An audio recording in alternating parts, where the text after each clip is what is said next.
Quiet please. Quiet please. Roll Arvind ji खाली बस, खाली बस.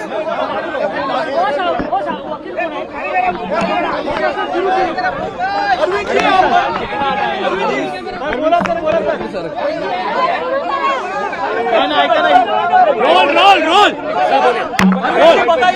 जाऊ दे ना. अरविंद साहेब कोणी बोलू नका. मी मराठी, हिंदी, इंग्लिश तिन्ही भाषेत बोले. ठीक है सर. त्यामुळे ओरडाओरड आता आम्ही हिंदी इंग्लिश याच्यामध्ये बोलू. हा हा.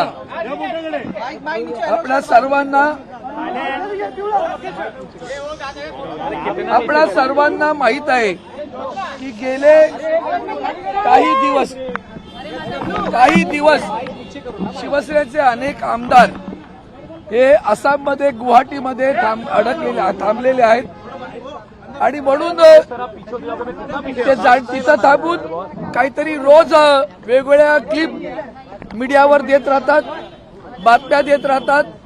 आणि आपल्याला कल्पना आहे की आम्ही आमच्या शिवसेनेच्या वतीनं आज सन्माननीय सुप्रीम कोर्टाचे ज्येष्ठ वकील माननीय कामत साहेब माझ्यासोबत आहेत. त्यामुळे आम्ही जे काही सांगतो त्याला तुम्हाला ऑथेंटिसिटी जर ऐकायची असेल आज त्याचा अधिकृतपणा, कायद्याची बाब, ही बाब सांगण्यासाठी आज आम्ही इथं आलेलो आहोत. मूळ मुद्दा असा आहे की आम्ही हे जे मंडळी गेली त्यांनी आम्हाला माननीय उपाध्यक्षांनाच काढून टाकण्याची नोटीस दिली. त्यानंतर ती नोटीस कशी गैर आहे हेही सांगितलं गेलं. त्यानंतर आम्ही या सगळ्या लोकांना डिस्क्वालिफिकेशन करावं म्हणून 16 लोकांना आम्ही नोटिसेस दिल्या. त्याच्यावरही कारवाई सुरू झालेली आहे. पण ती तुम्हा सगळ्यांना वाटतं की ती कितपत खरी आहे, तर ती खरी बघायची असेल, त्याचा खरेपणा पाहायचा असेल तर आपल्याला एक कळेल की माननीय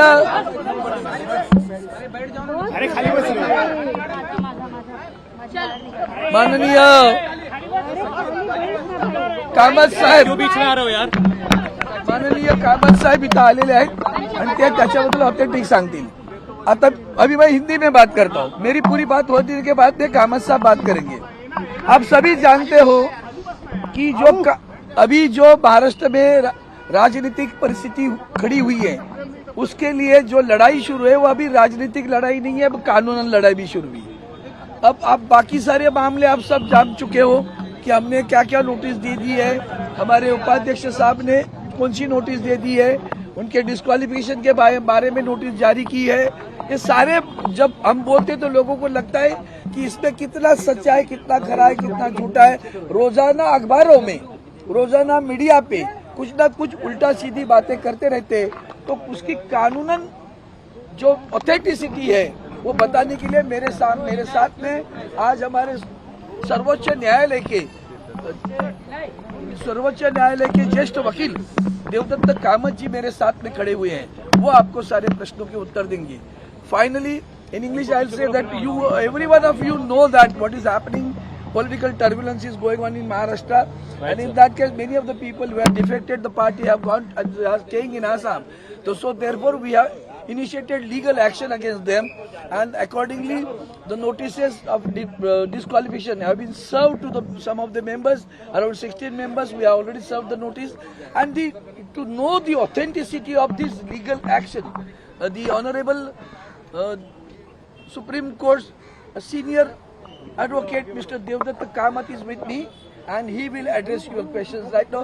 First, don't ask questions. My request is that first listen to him, and then if you have any queries, you are at liberty to ask him. Okay, sir. But one at a time. Don't shout together. Okay, sir. Thank you so much. First I will right, sir. I will first just be quiet. Just be quiet, please. So, see, firstly, I am going to talk on the legal aspects of this case. I am not going to comment on the political aspects which my clients Arvind Samantji and all will do and will explain to you the political nuances. I am here only to explain to our friends what is the legal position, what are the proceedings which have been initiated by Shiv Sena, what is the status of those proceedings today. Because there is a lot of misinformation which is traveling in the media, which is being peddled in the media. So I just want to clear some of those apprehensions, misapprehensions. Firstly, proceedings have been initiated by the Shiv Sena against 16 MLAs under para 21A of the 10th schedule. Para 21A says, if a person voluntarily gives up membership of the party, he is liable for disqualification. There are several judgments, Ravi Nayak, then latest judgment of Karnataka, where the Supreme Court has said that a legislator's action outside the house, inside the house की बात नहीं है, outside the house, if he commits anti-party activity, he is liable to be disqualified. And in fact, the most important judgment of the Speaker is the judgment of, or the order of the Vice President of India in Sharad Yadavji's case, where I was appearing for Sharad Yadavji and we lost. And the only activity which was attributed to Sharad Yadavji is that he went and attended a rally of Lalu Prasad ji against Nitish Kumar. That was the only thing. Now, as far as the facts of this case are concerned, there were several meetings which were called by the Shiv Sena at a crucial time.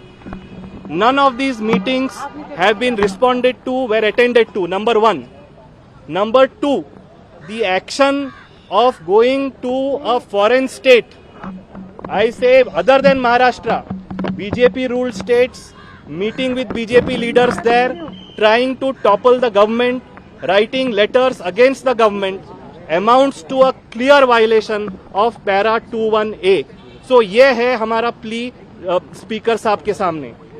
दूसरी बात यह है कि बहुत सारी media में ये चर्चा आ रही है कि हम लोगों के पास 2/3 है एंड देयरफॉर डिस्क्वालिफिकेशन नहीं लगता है.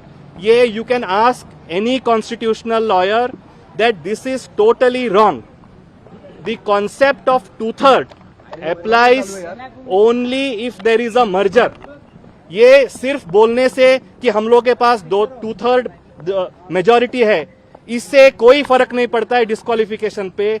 जब तक आप अपनी जो MLAs है कोई और पार्टी में मर्ज नहीं कर सकते, that till that time disqualification applies. Now in this case, till today as we speak, there is no merger. They have already committed the act of voluntarily giving up. Disqualification petitions have already been filed and आज तक कोई merger नहीं है. ये जो merger का concept आया 2003 में, इसके पहले जो था स्प्लिट का प्रोविजन था कॉन्स्टिट्यूशन में कि आप 1/3 लेके फैक्शन बना सकते हैं. तो इनको जो भी लीगल एडवाइस दे रहे हैं उनको सोचना पड़ेगा कि ये क्या डिलीटेड अमेंडमेंट पे ये पूरा कार्रवाई हो रहा है या जो अभी जो मौजूदा सिचुएशन है कि जब तक मर्जर ना हो ये डिस्क्वालिफिकेशन से बच नहीं सकते. So that is point number 2. Point number 3, yes, point number 3, they are saying that the deputy speaker has no jurisdiction. Now this is also totally wrong. Now in the absence of a speaker, the deputy speaker has all the powers under the constitution to adjudicate under the 10th schedule. They filed apparently some no confidence against the deputy speaker. तो वो जो हम लोगों को भी पता नहीं है कि we don't have access to that communication, but जो आपके माध्यम से हम लोगों को पता चला है कि the deputy speaker has rejected that, saying that some unauthorized person कोई कुरियर से इनको लेके आया, कोई कम्युनिकेशन कि ये आपको आपके खिलाफ नो कॉन्फिडेंस हम लोग लेके आ रहे हैं। तो डिप्टी स्पीकर साहब ने ये बोला हुआ है कि जब तक मैं सेटिस्फाई नहीं होता हूँ कि ये जेन्युइन है, ऑथेंटिक है, मैं इसके ऊपर कोई कार्रवाई नहीं करता हूँ, and that has been rejected. And more importantly in law, let me tell you that till the assembly is convened, there cannot be a notice of motion. Ye all the constitutional experts will agree. So therefore, in tomorrow they have been called, and they will have to submit their replies, and the honorable deputy speaker will take the action in accordance with law and as per the situation. And we are going to urge that all these 16 MLAs will be disqualified, have to be disqualified in accordance with the provisions of 10th schedule, and they will have to face the electorate. That's all I have to say. Thank you. Marathi तो उतना आ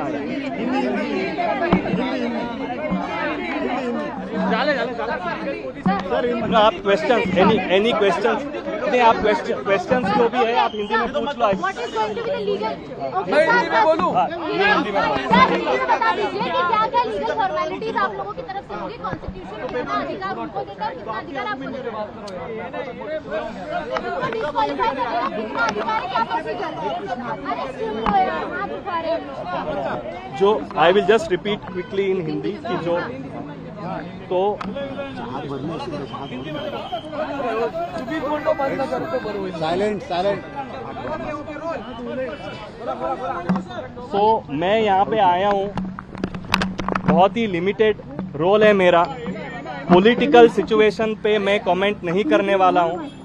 as there senior council मैं सिर्फ ये बताने के लिए आया हूँ कि क्या लीगल पोजीशन है आज के डेट में, क्या कॉन्स्टिट्यूशन क्या बोलती है 10th शेड्यूल में कि कैसे डिस्क्वालिफिकेशन होता है। तो ये जो डिस्क्वालिफिकेशन की पिटिशंस लगाई गई है माननीय डिप्टी स्पीकर के सामने, वो ये ग्राउंड पे लगाई गई है कि इन्होंने पैरा 21A के अंतर्गत पार्टी छोड़ दी है, और ये जो छोड़ने की प्रक्रिया है इसके कोई रेजिग्नेशन की जरूरत नहीं है।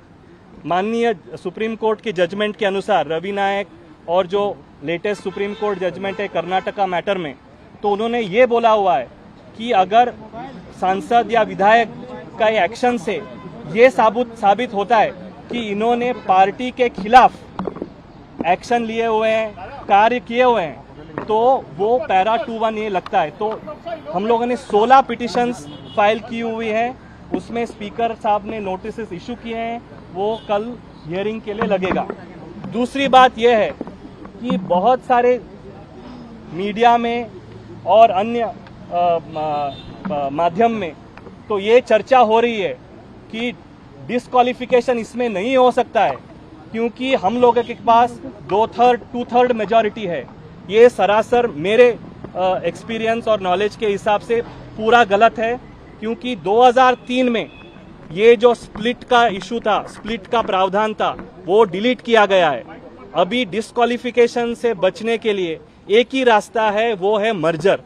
और आपको सारे लोगों को पता है आज तक ये जो 30 या 40 जो भी गए हुए हैं, अभी तक इनका कोई पार्टी में मर्जर नहीं हुआ है।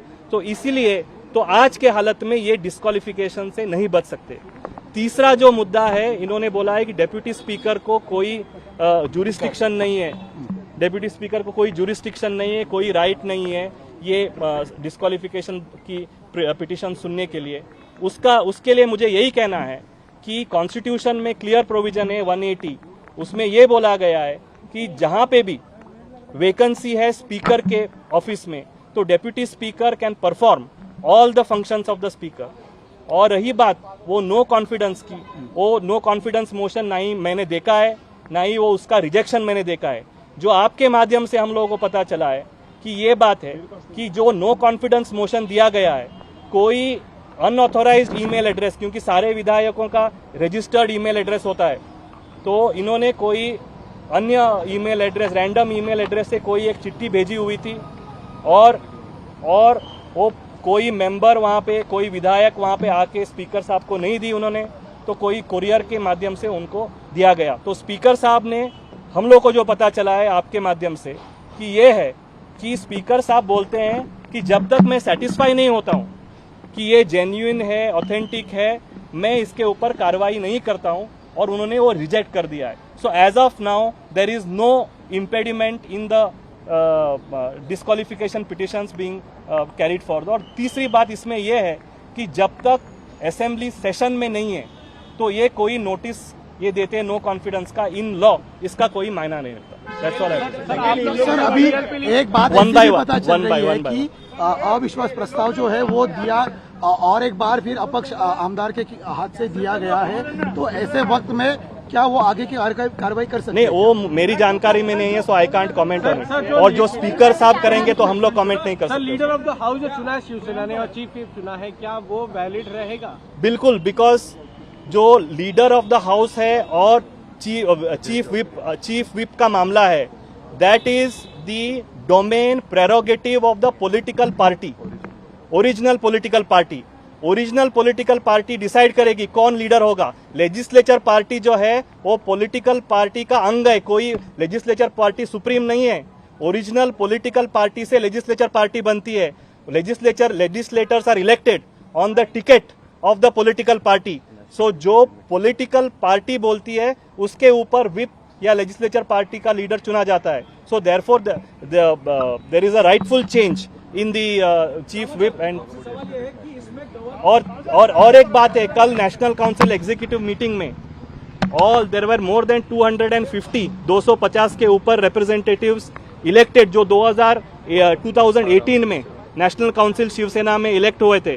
उन्होंने सारे लोगों ने ये डिस्क्वालिफिकेशन जो पिटिशंस की प्रक्रिया ये की है वो endorsed it and they have endorsed the leadership of Uddhav Thackeray ji. इस सब में गवर्नर का रोल क्या रहेगा? एक्सपर्ट हो या आपको कॉन्स्टिट्यूशन की ज्यादा जानकारी है, तो क्या इसमें गवर्नर जो है वो डेप्यूटी स्पीकर के पावर को ओवरपावर कर सकते हैं? क्या गवर्नर का क्या रोल रह सकता है government? As far as governor's role is concerned, as far as governor's role is concerned, Nabam Rebiya's judgment, Arunachal judgment is very clear. जो डिस्क्वालिफिकेशन मामले में governor has no role to play. आप constitution bench की नबम रेबिया जी की judgement पढ़ लीजिएगा. 5 जजेस bench of the Supreme Court have clearly said कि governor has no role to play. वहां पे जो बात हुई थी, गवर्नर वाज सेंडिंग डिरेक्टिव्स कि डिस्क्वालिफिकेशन पिटिशन सुननी चाहिए नहीं सुननी चाहिए, तो वो सारा चीज सुप्रीम कोर्ट ने बोला हुआ है कि गवर्नर के डोमेन में नहीं है. He has no jurisdiction. Disqualify होने से पहले अगर वो गवर्नर को खत लिखते हैं तो क्या गवर्नर स्पेशल असेंबली का कन्वेंशन बुला सकते हैं? क्या सेशन बुला सकते हैं? क्या गवर्नर कॉल कर सकते हैं सेशन के लिए किसी house floor of the house पे? इससे पहले अगर वो गवर्नर को खत लिखते हैं तो क्या governor? Yes, governor, if he feels that there is a problem with the majority, he can always call for a floor test on the advice of the chief minister or otherwise also. So वो अभी तक हुआ नहीं है. So let us wait and see what happens. नाही, पण राज्यपालांकडे जर का हे आधीच पत्र त्यांनी दिलं असेल तर If there is a floor test,